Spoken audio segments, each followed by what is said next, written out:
Hi, I'm Ralph. Welcome to my kitchen. Tonight we're going to be talking about how to make the perfect steak.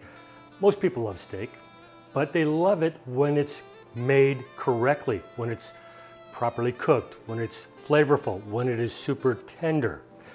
I'm going to talk to you about how to get the best steak possible.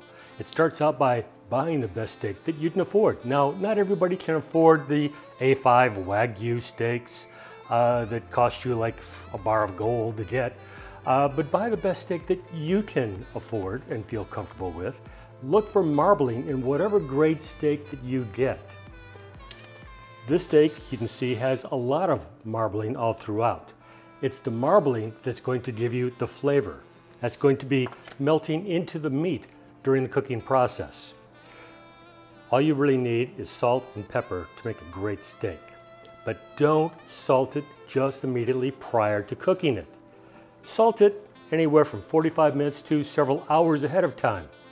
I salted this several hours ahead of time and then put it into the refrigerator because the salt is going to be pulling moisture out of the meat. And then it's going to be putting the moisture with the salt back into the meat, which is going to help tenderize it. You don't want a moist steak when you start to cook it, because then the heat source is going to be using up all of its energy to dissipate the moisture instead of putting the perfect sear onto the steak.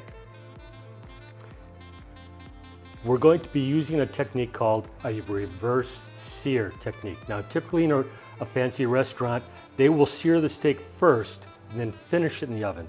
We are going to be doing just the opposite. We're going to be putting a temperature probe in here, putting it into the oven. We're going to bring it up to temperature. Now, I'm using a meter probe. There's probably several other good brands out there. Stick it in to the center of the meat. If it's got a bone in the steak, keep it away from the bone because the bone is going to alter the temperature of the meat. We're going to be trying to cook these to a medium rare temperature, which means in the oven, I've got the oven set at 200 degrees.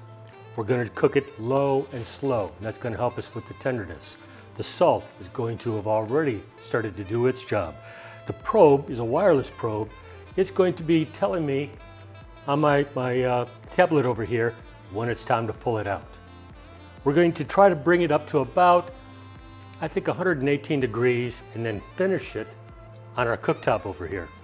That's going to raise the temperature a little bit more. We're shooting for about 125 degree temperature to get that perfect medium rare steak. So I've got this in here. I've got the oven set to 200 degrees.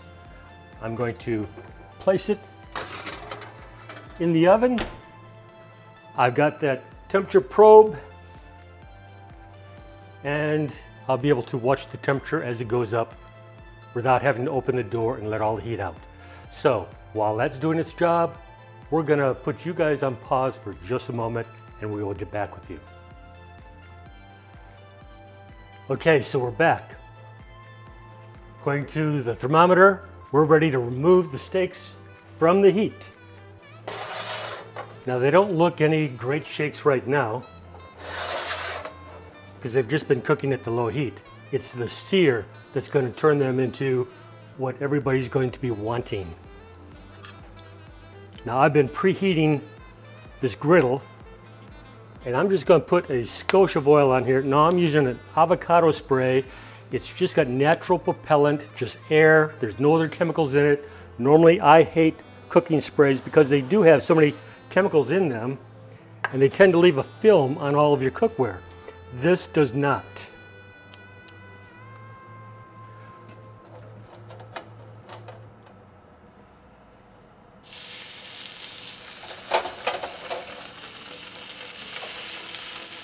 Okay, I'm going to put the timer on here. I think I'm going to do it for about a minute 20 per side, see how that looks.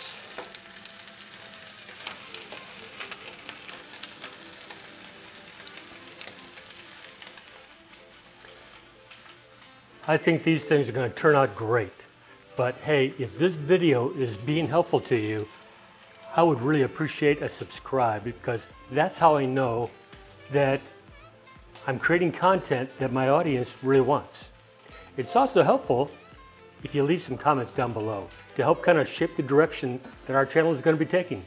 So I appreciate all the comments and all the likes and anything you've got for me. But basically, I'm here to kind of figure out what you guys need and take you there. In the meantime, back to the steaks. We will be with you in just a moment.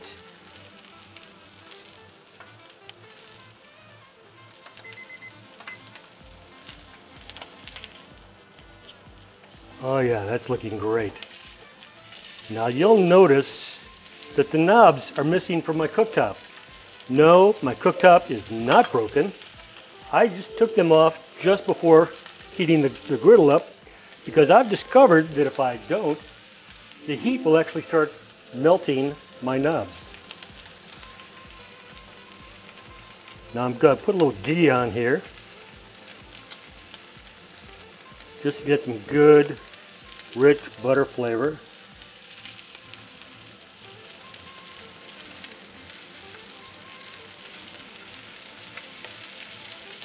And that's also going to get it spitting pretty good. But I won't have to put up with that for very long. Okay, the timer has just gone off. Look at that sear. I'm going to give it just another moment. Get a little bit more ghee on this side.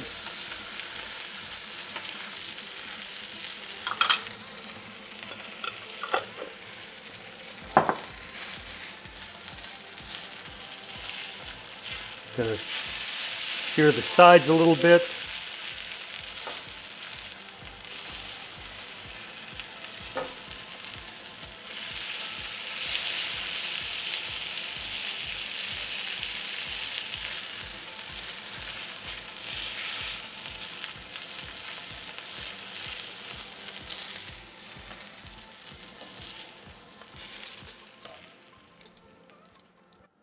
That's it. Okay.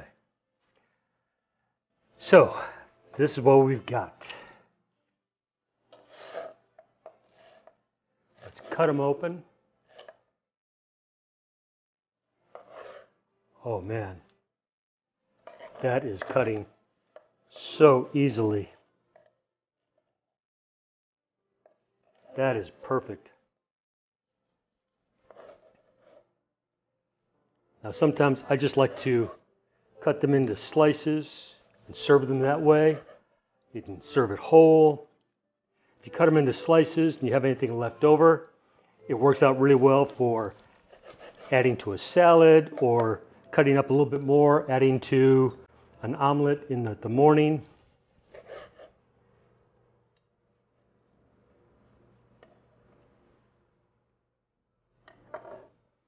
But that is perfect. That's it for the show. I hope you enjoyed it. And so until next week, thanks for joining me. Bye-bye.